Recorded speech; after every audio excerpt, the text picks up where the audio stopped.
Ya, yang dia tahu cuma tadi dari revenue dari rentalnya aja kan, gitu ya. Dari sudut pandang investor ya, seperti itu. Tapi itu bukan berarti bahwa kemudian dia menjadi lebih ini. Ada juga yang tadi kan di sisi lain itu juga tadi volatilitasnya juga menjadi sangat tinggi, gitu ya. Ada pertanyaan lagi? Kalau nggak ada, kita masuk ke ini. Ada pertanyaan lagi nggak? Halo? Belum, Pak. Nggak ada? Ya? Winona? Mau Belum, bertanya? Pak. Belum. Oh, belum.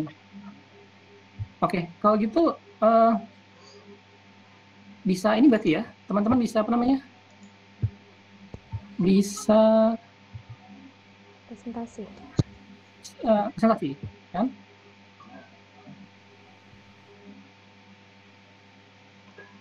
Siapa yang mau presentasi dulu? Kelompok satu siapa? Kelompok saya, Pak. Kelompok saya, Pak. Oke. Uh, saya kasih waktu, bisa nggak kasih waktu saya beromit dulu sebentar ya? Uh,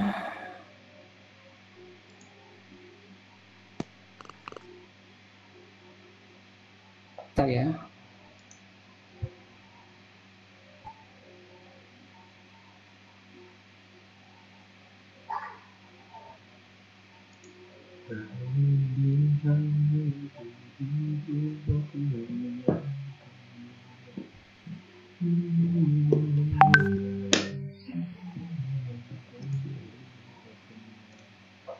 Sebentar ya, kasih waktu 2 menit saya ya.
Aku ingin kau menerima seluruh hatiku. Aku ingin kau mengerti di jiwaku hanya kau. Yang bila kau tak bisa menerima aku.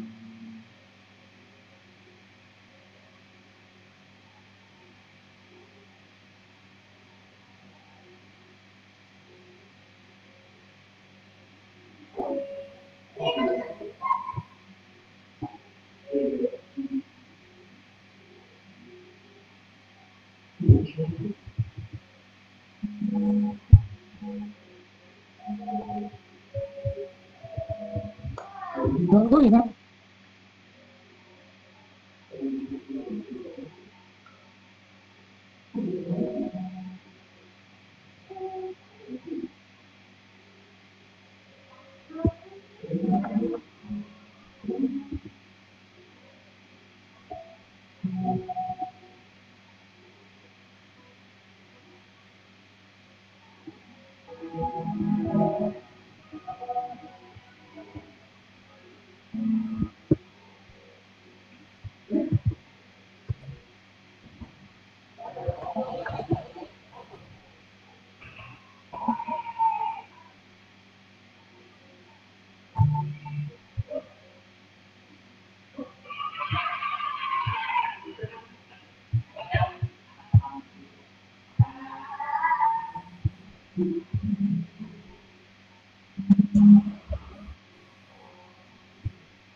Oke, silakan. Maaf ya tadi saya ini dulu.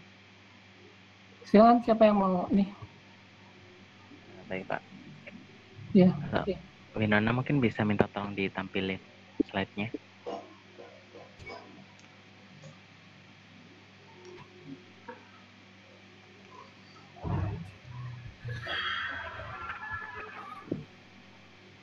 Ini ada berapa? 5 kelompok ya? 5 kelompok, mungkin masing-masing 5 menit ya? Iya Pak. Langsung saja Pak. Langsung saja. Ya.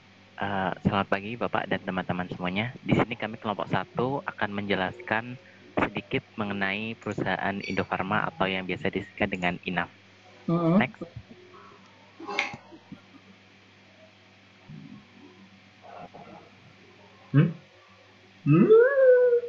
Hilang. Tidak kelihatan itunya ya, hilang ya. Slide-nya di mana ya? Oh, oke, ya. Oke. Ya, next.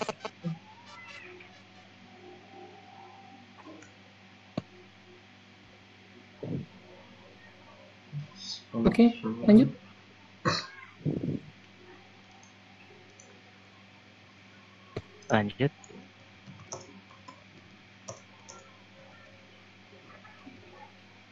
Kenapa? Maaf Pak, sedikit error Pak. Oh. Sebentar ya Pak. Ya, oke. Atau mungkin bisa dilanjut kelompok 2 dulu Pak? Boleh. Kelompok 2 dulu, oke. Silahkan kelompok 2.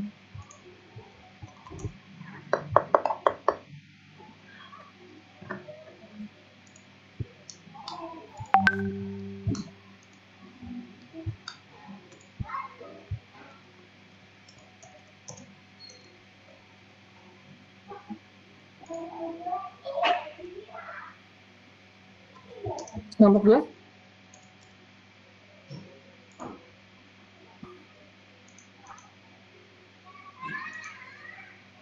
Mohon responnya kelompok 2. Halo? Iya Pak, sebentar lagi disiapin. Oh, oke.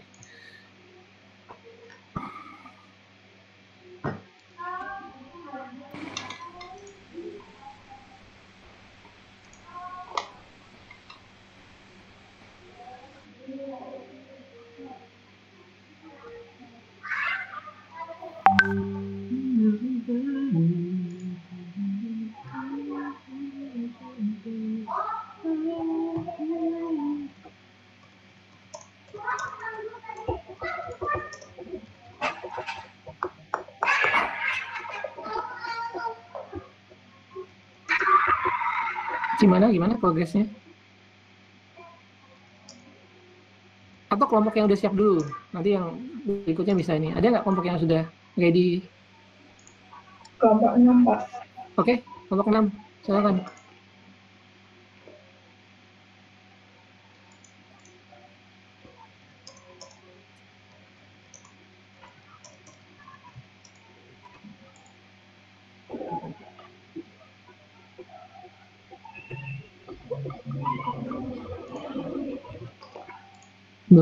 Belum terlihat juga nih. Oke, ini kelompok 6 ya. Kelompok 5 ya. Oke, kelompok 5 ya. Oke, silakan.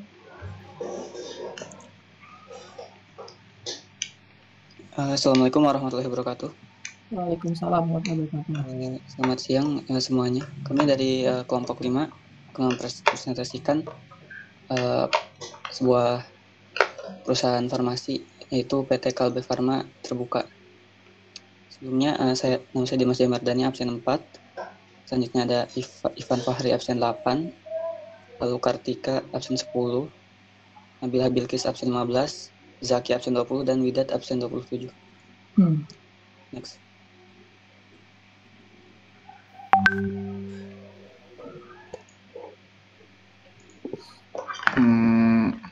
Dimulai dari bagian profil perusahaan. Seperti yang kita ketahui, PT Kalbe Farma adalah perusahaan farmasi ya. Ya, lanjut. PT Kalbe Farma adalah sebuah perusahaan obat-obatan yang besar dan didirikan di Indonesia. Perusahaan ini memproduksi berbagai jenis obat-obatan dan konsumsi bernutrisi lainnya, mulai dari obat-obatan resep yang biasa kita beli di apotek yang harus ada resep dokter, sampai obat-obatan yang bisa bebas kita beli kayak Extra Jos sama Patigon Hydro. PT Kalbe adalah produsen obat terbesar nomor 1 di Indonesia berdasarkan survei pangsa pasar pada tahun 2016 dengan market share 6,5%, mengalahkan Sanbe di nomor 2 dengan market share 5,92% dan Dexa Medica di nomor 3 dengan 3, sekian persen. Itu survei berdasarkan dari Quintiles IMS, perusahaan multinasional bidang teknologi informasi kesehatan yang sekarang berganti nama menjadi IQVIA.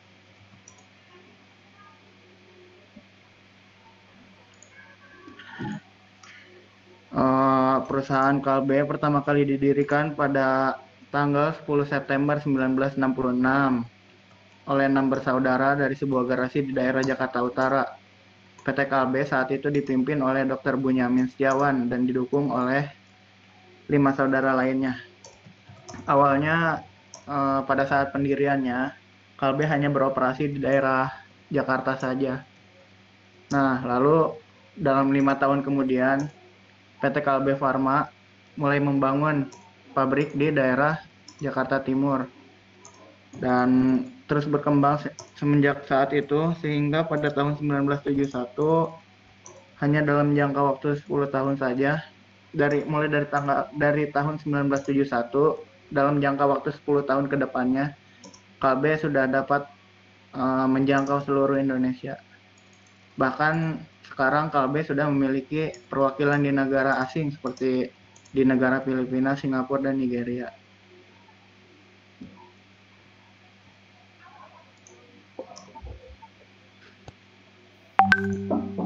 Selanjutnya, saya akan mencoba menjelaskan mengenai business environment.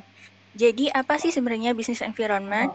Business environment atau lingkungan bisnis adalah seluruh faktor yang mempengaruhi aktivitas bisnis suatu perusahaan atau organisasi. Nah, faktor-faktor ini tuh dibagi menjadi 2, faktor internal dari dalam perusahaan dan faktor eksternal dari luar perusahaan.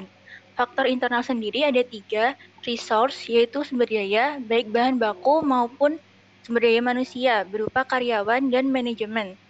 Selanjutnya, capability atau kapabilitas perusahaan, di mana Kalbe Farma sebagai market leading industri farmasi di Indonesia.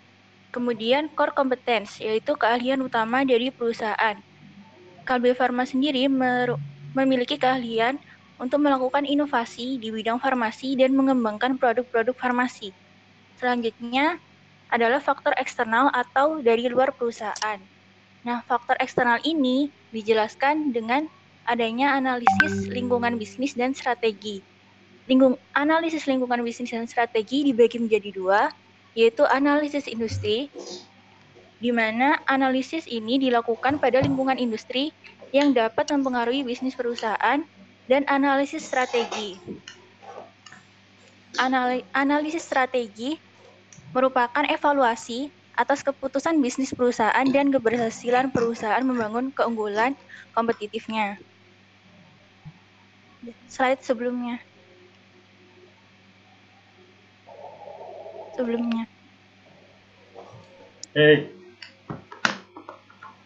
Analisis industri ini dibagi menjadi 5. Yang pertama adalah persaingan antar pelaku bisnis. Persaingan pelaku bisnis dalam industri farmasi itu sangat ketat, di mana ada 214 produsen pada tahun 2016 dan banyaknya jumlah obat yang beredar. Selain itu ada penetrasi Jaminan Kesehatan Nasional atau JKN bagi seluruh rakyat Indonesia sejak tahun 2019.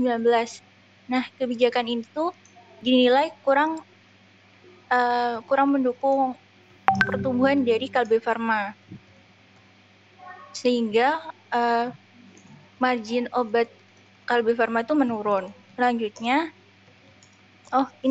beberapa rival di industri farmasi, diantaranya ada Kimia Farma, Indofarma, Daria Varia, dan lain-lain.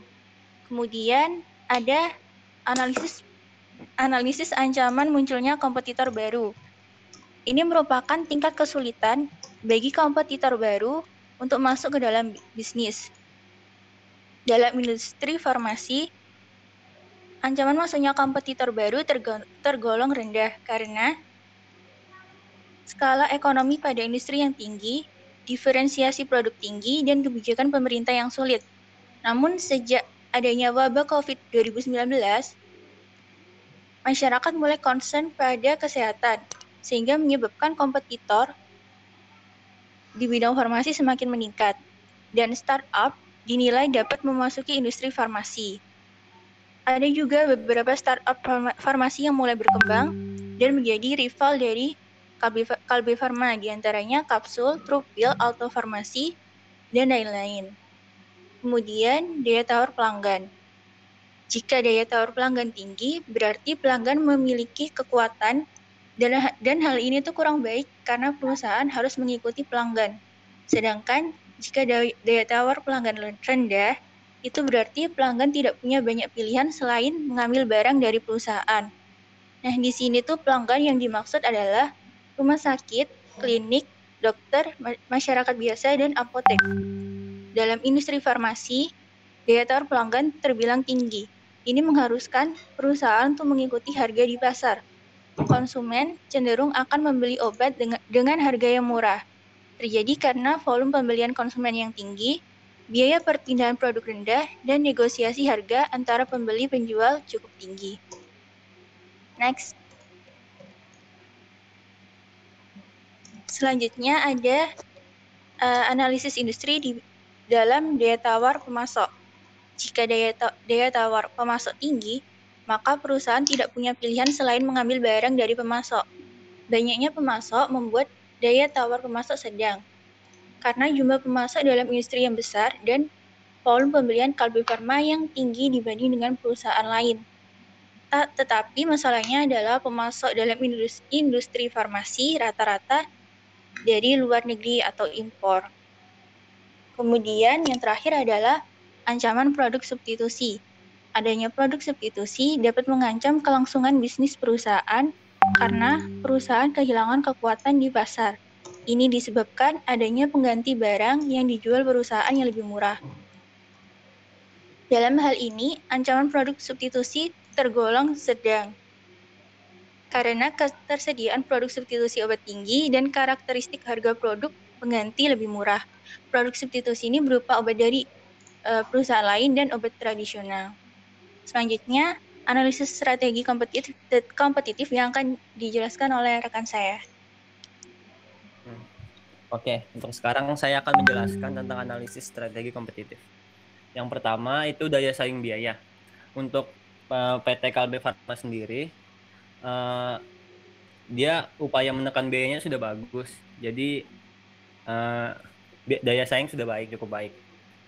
Kemudian yang kedua itu diferensiasi produk. Diferensiasi produk tinggi dibanding pesaingnya karena mengembangkan strategi Samudra Biru. Strategi Samudra Biru sendiri itu artinya strategi yang menantang perusahaan untuk keluar dari samudra merah persaingan berdarah dengan cara menciptakan ruang pasar yang baru. Jadi untuk diferensiasinya sudah bagus juga. Lanjut. Strength and weakness. Untuk strength-nya itu PT Kalbe yang pertama merupakan perusahaan farmasi terbesar di Asia Tenggara.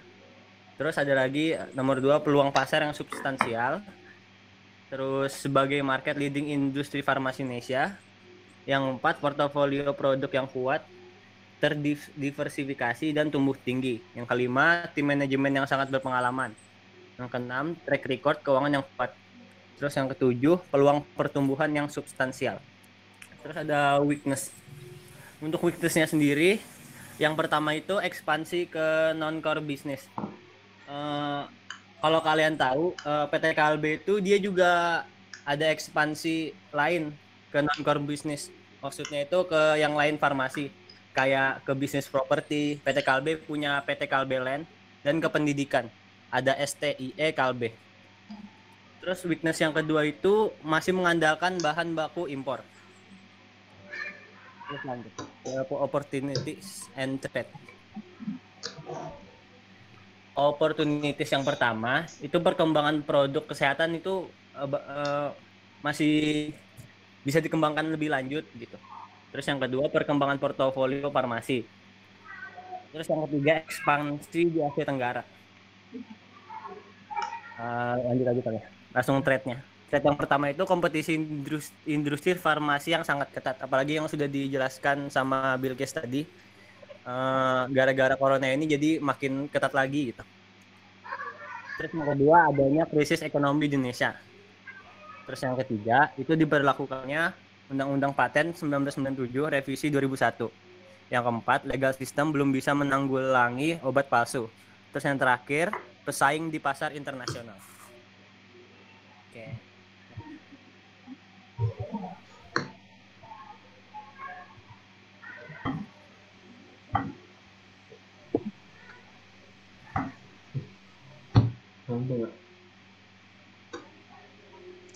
Baik, selanjutnya ada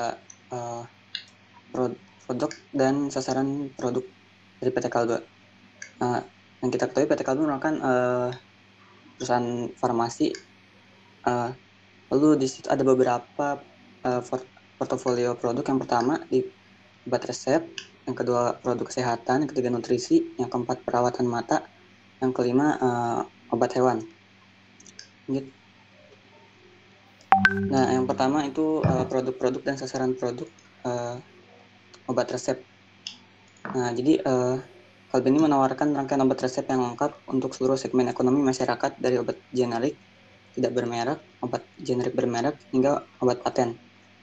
Nah, sasaran produk obat resep ini yaitu rumah sakit, apotek, hingga toko obat di seluruh Indonesia melalui jaringan distribusi yang terintegrasi. Next. Selanjutnya yaitu produk kesehatan.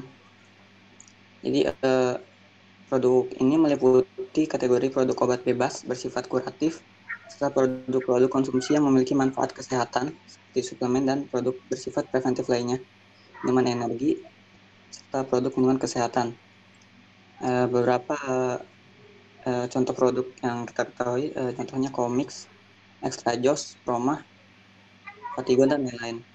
Nah, sasaran produk dari produk kesehatan ini adalah masyarakat umum.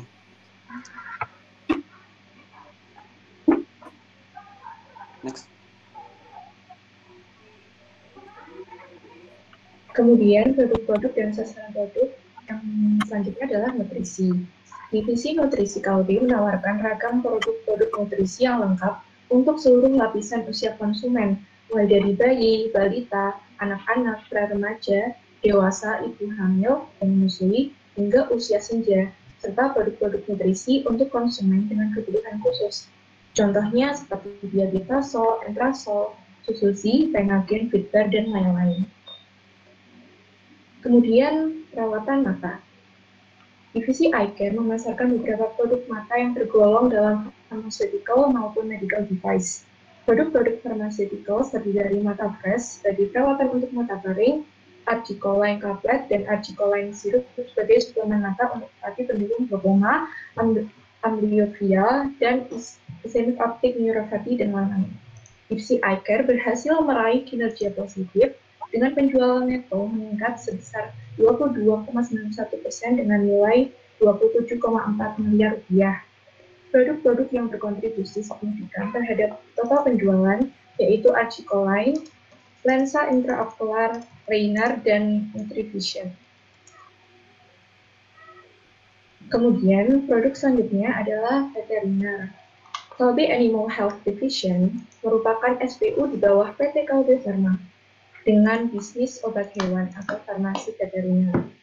Sebagai produsen, Kalbe Animal Health memproduksi produk-produk unggulan atau Kalbe Own Product dengan produk unggulan antara lain yang pertama, feed additive dan feed suplemen dalam bentuk premix. Contohnya Lagantor Premix, Feedmix E, dan lain-lain. Kemudian ada farmaseutik, contohnya Colbasen, Lagantor BSE, Galaxy VNet, dan lain-lain. Kemudian, produk impor unggulan Kalbe Animal Health antara lain, feed additive dan feed suplemen. Contohnya adalah Stavac 500, Admix 30 Coated, dan lain-lain. Kemudian, farmaseutik, contohnya Juramate, Suramox OSP, PH4, Mephisto, dan lain-lain.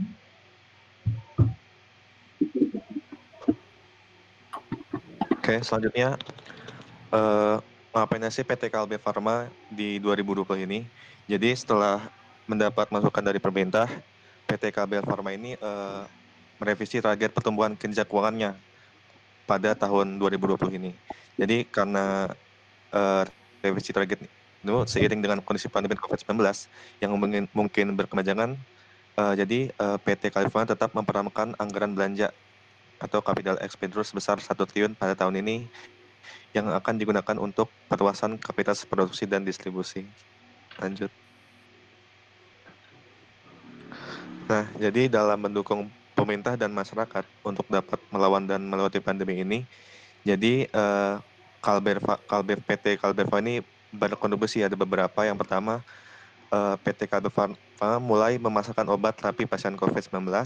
Yang kedua ada persiapan uji klinis pasien, dan yang terakhir ada mendirikan perusahaan baru yakni PT Kalbe Biotik Indonesia.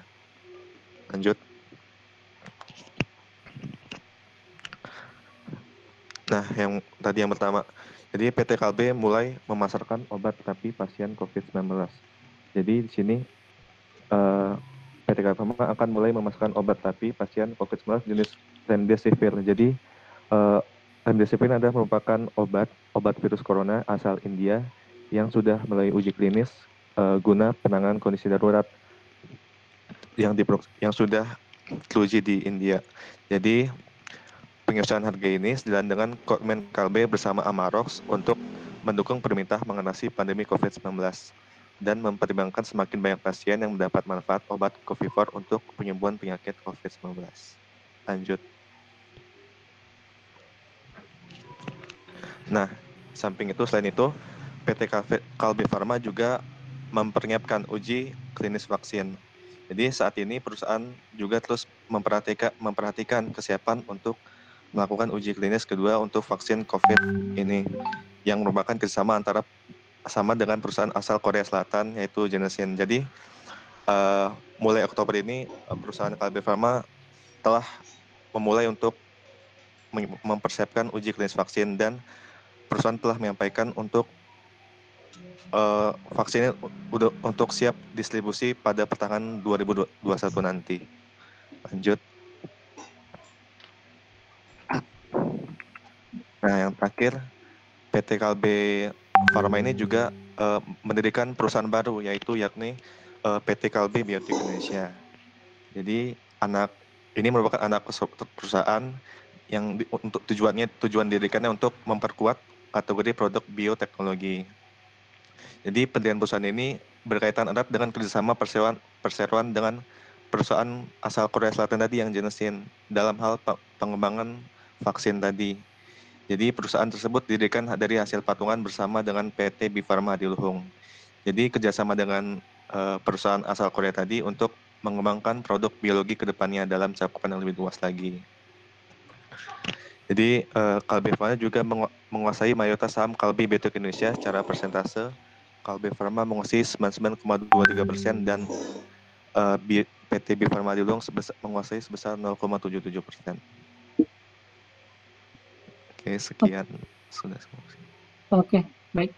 Terima kasih kelompok 5 ya. Kedengar nggak suara saya? Terdengar, Pak. Oke, karena waktunya sudah selesai, mungkin nanti untuk kelompok lainnya kita lanjutkan di pertemuan berikutnya. Cuma gini, kan masing-masing sudah pegang ya. Saya tanya dulu, kelompok 1 apa urusannya? Indofarma, Pak. Ya, kelompok 2? Indofarma. Kelompok 2? Sido muncul, Pak.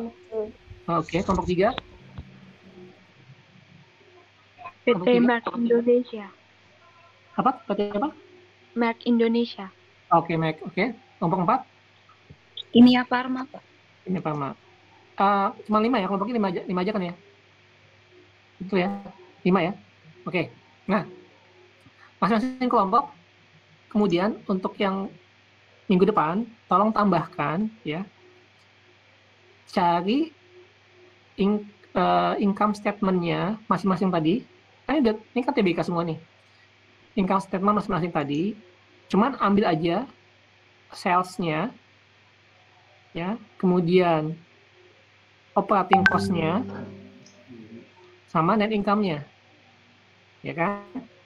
Selama 5 tahun ke belakang, ya. Jadi kalau sekarang 2019, berarti mulai 2019, 2018, 2017, 2016, 2015, ya. Kemudian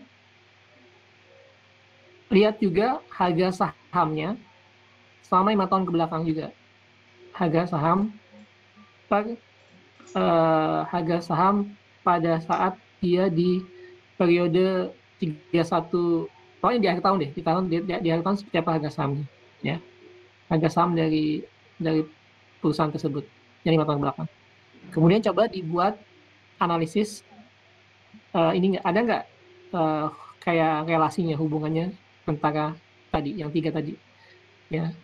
Jadi kalau income statement-nya cukup 3 aja ambil ya, cukup ambil sales-nya aja, operating cost-nya, sama net income-nya, ya. Dan satu lagi harga sahamnya, nanti tinggal bikin korelasinya, ya. Terus kedua, tadi aku perhatiin, aku minta maaf sebenarnya, minta tambahan waktu sedikit ya. Dari 7 menit sih total waktu sebenarnya. Jadi tadi mungkin nanti minggu depan tolong dibatasi presentasinya lebih singkat, ya. Tadi itu aku hitung 15 menit lebih. Coba kita bikin lebih singkat menjadi sekitar 5 ya. 5-7 menit ya, supaya nanti kita bisa lebih banyak lagi kita cover nanti kelompok-kelompok selanjutnya. Gitu ya. Jadi tambahnya itu ya. Nanti tolong dibuatkan seperti itu. Demikian, terima kasih atas partisipasi dan kehadirannya. Sebenarnya aku sudah dibuatin ini sih, Google Classroom, coba nanti aku share deh ininya deh. Nah ini ya, buat nanti meletakkan tugasnya ya. Kalau nggak salah di situ bisa taruh tugas kan ya. Ya. Demikian, terima kasih atas partisipasinya. Selamat istirahat, selalu jaga kesehatan. Wassalamualaikum warahmatullahi wabarakatuh. Waalaikumsalam warahmatullahi wabarakatuh. Terima kasih, Pak. Terima kasih, Pak. Ya. Oke, izin live ya.